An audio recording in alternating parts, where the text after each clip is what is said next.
Blackpink. Dapat diba sila din naman nakafocus? Pink, black. Kasi ano ko after talaga ako, sorry nakatingin kasi ako sa physical pictures o appearance. And sa totoo, hindi ko talaga siya gusto. Stronger together. Yun. Stronger together, together forever.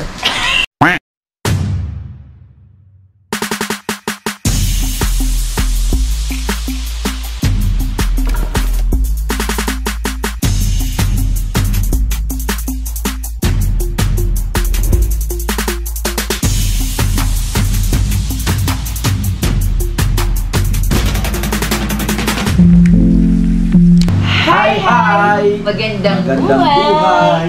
This is your lady the driver. Sir, let's go! To bring you Into the beauty of life. Ready? Ready? Let's go!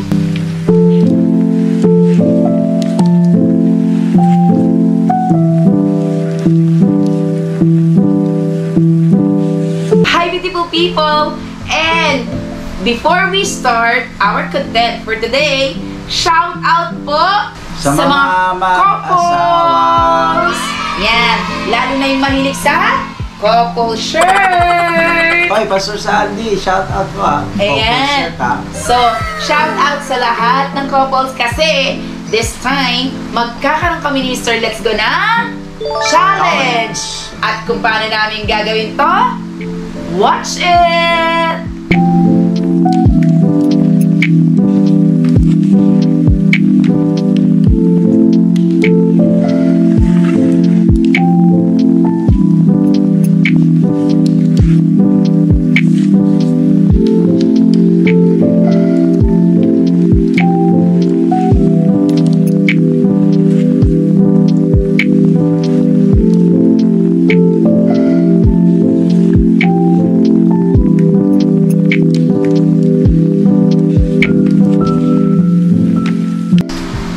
Office ng daddy niya kasi empleyado nila ako. The first time we met was si daddy dinala doon sa office ni daddy and yun kasi yung ate niya naging secretary ni daddy. So yun, doon he was then 15 years old. So yun, that was the first time we met. Batang-bata pa siya.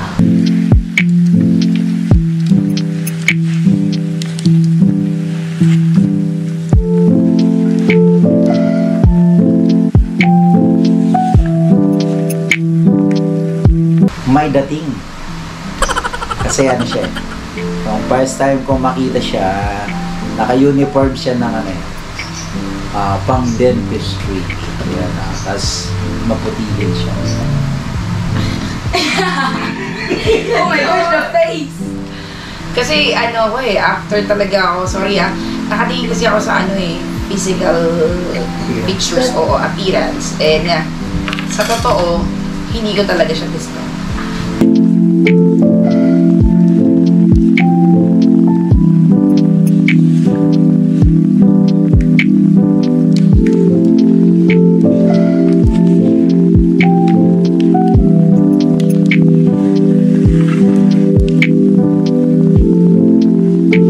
First date, naku mo nakalimutan ko. Hindi ko alam kung sa Circle ba. Sa Quezon City Circle.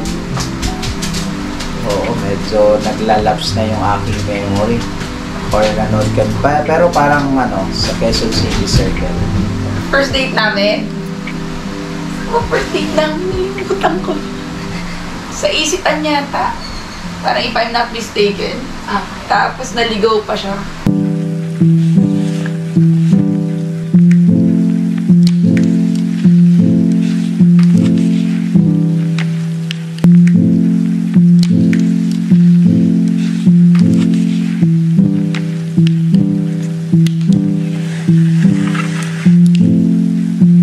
Hong Kong.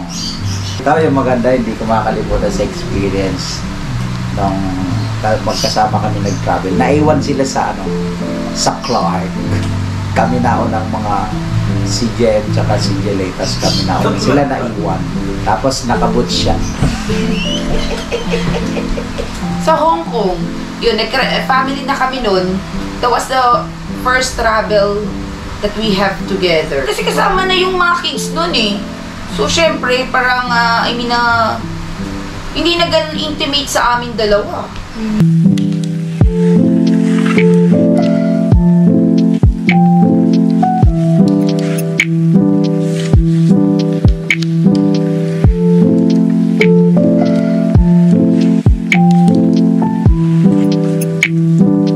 Ako syempre, ako. Dapat kasi yun yung sinasabi sa atin ni Gan na mas namahalin sila. Ako. Kasi daddy, hindi naman siya ganun ka-sweet eh. Ako yung super sweet eh.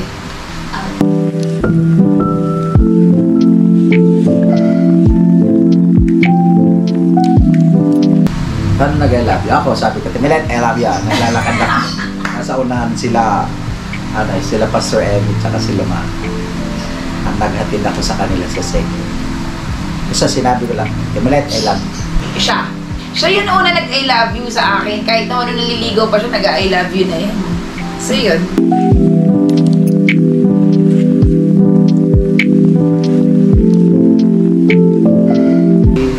In love ako kay God, kaya in love din ako sa kanya. Kung hindi ako in love kay God, hindi rin ako sa kanya. Yes. So, mahal mo lang siya kasi mahal mo si God? Oo, pag hindi ko mahal si God, hindi ko na siya. Kaya mag-pray siya na laging love ko si God.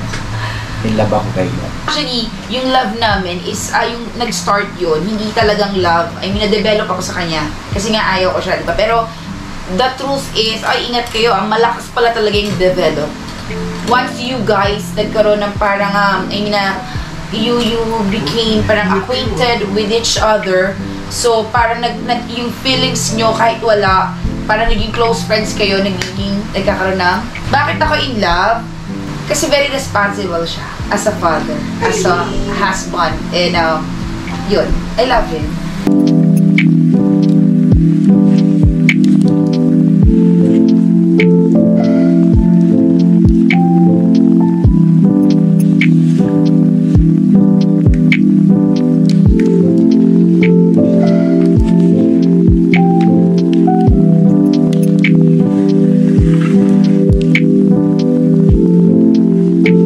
Ano kaya?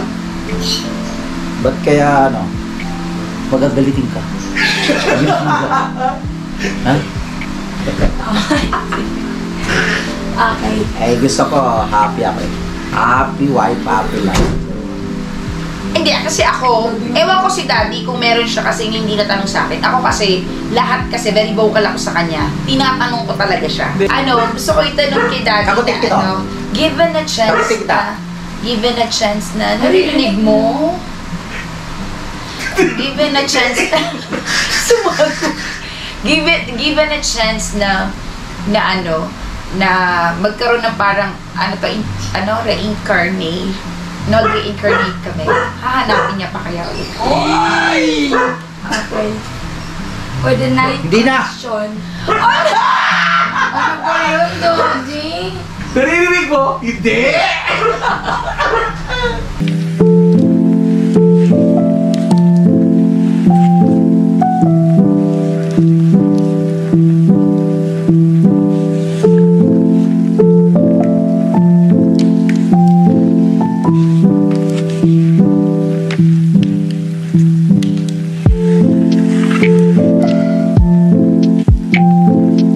Hindi, kasi parang pinababalik niya ako sa office, yes na daw. Nung bumalik ako, yes na Yung third na attempt niya na, binasad ko nga pala siya nun. Hindi ako nag-yes sa kanya actually, walang yes na naganap kasi parang, arrangement. Nagkaroon ng arrangement kasi nga, umalis siya sa poder ng daddy ko, dahil nga worker namin siya noon, meron akong inano sa kanya na parang deal, na kapag bumalik siya doon sa office ni daddy, kasi kailangan siya doon, so sasagutin ko siya. Yun.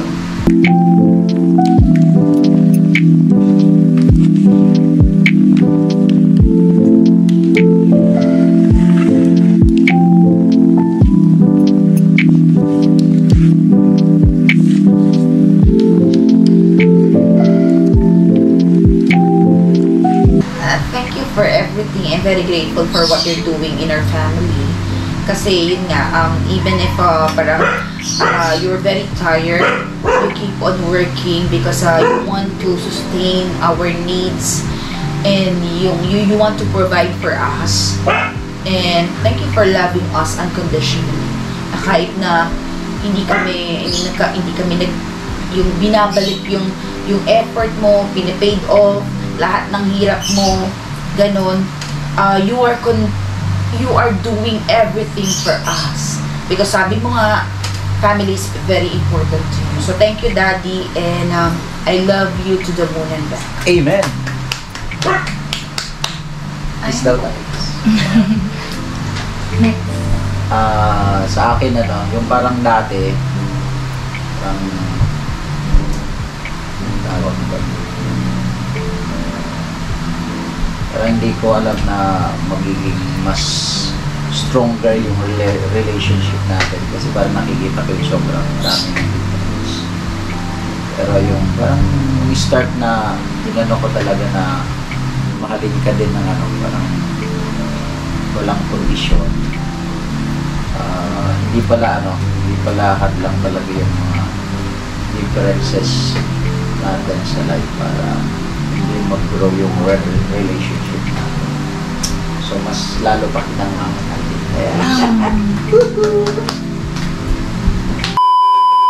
Bye-bye na! Yun lang po. And we do hope that you like this content na ginawa namin. And sa mga may couples po, we are challenging you also to do this na kapag kayong dalawa lang para mas lalo pang mag-grow yung relationship ninyo. Tama ba? So, let's go. Correct. Nagikap pa no? So, anong gusto mong sabihin, sir? Saan? Sa mga... may mga problema sa sa relationship pero hindi dapat doon naka-focus. Mas maging focus tayo doon sa mas mapapahalagan ba yung bawat isa kasi yun yung tama hindi yung parang walay na tayo or na. So, sige po, and Stronger together. yun. Stronger together forever. And now, sige po, it's Bye-bye. bye-bye. Paalam. Paalam. Thank you for watching this video. And we know that you like it. Don't forget to give us a like sign. Please subscribe in my channel. Follow me in my Facebook, TikTok, and Instagram account. Thank you very much, dear beautiful people. Bye-bye. God bless you all. Bye, Mama.